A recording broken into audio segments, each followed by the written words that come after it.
sila mga kalingap po.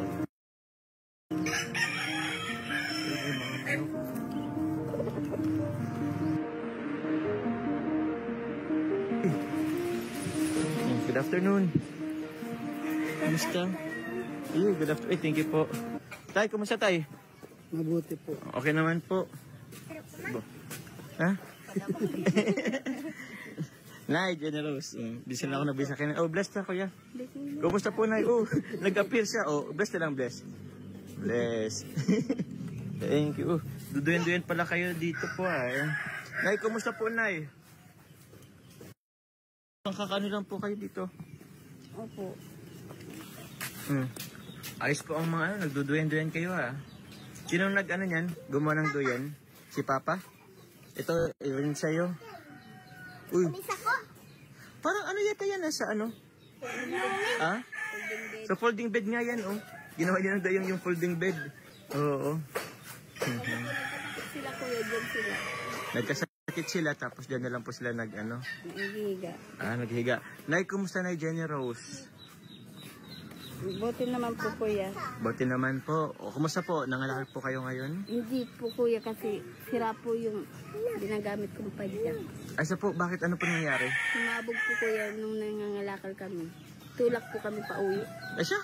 Opo, ang layo. Doon po sa may Isarog po. Sana, medyo may kalayuan din po yun.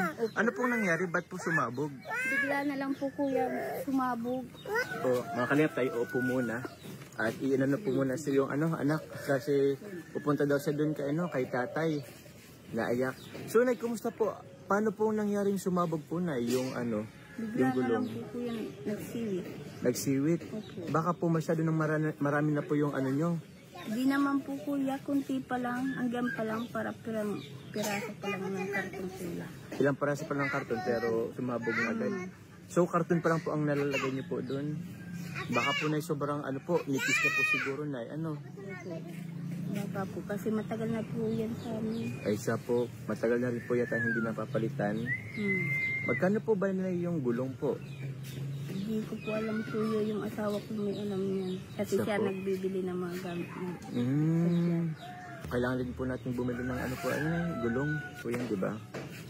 So, yun po. Mamaya po tanongin po natin si Tatay Noel. Ilang days na po kayo hindi nakakalakal po? 1 week na po labi. One week na? Lagpas? Opo. So, ano na lang pong ginagawa niyo po ngayon? Nagbabantay ng bata po. Nagbabantay ng naglalaba. Opo. Si Tatay Noel po, ano pong ginagawa ni Tatay Noel po? Nangingisda kuya. Pag maraming huli, binibinta niya po. Siya po, yung nahuling isda? Opo, para may pambigas kami. Ay, siya. Wala na po ba kayong bigas tayo? Ubus na? Wala na po. Wala na? Ilan yung, sa bagay, medyo may katagalan na rin po, malamang ubos na rin po yun. Magkano po yung benta po ni, ni tatay po sa isda? 250 po kuya. 250. May kahati po siyang bata, yung pinaka-oil. Hati po sila. Bakit po? Kasama niya po sa paghuli? Opo. Pero hindi niya po yun Ano po, pamangkin niya po? Po si tatay po mga kalinga po. Kasama. At yun po, dala-dala yung anak na po nila na bunso at naiyak. So yun po ang kahati niya po. Edi magkano lang po yun na 125 ang hatian nyo. Kasi kung 250 yung 1 kilo. 250 po, yun na po lahat. Opo, lahat. Ay siya. Yung tira ko yung pang-ulam niya. Pang-ulam niyo na. So si tatay po, po ngayon? Nang-isda po ba si tatay ngayon? Opo kuya. Ay siya. May po ba siya? May nabinwit or may nakuhang isda? Opo. Saan po? Ay, tingnan natin na. Sige po, tingnan po na tuloy natin mga kalingap. Meron po palang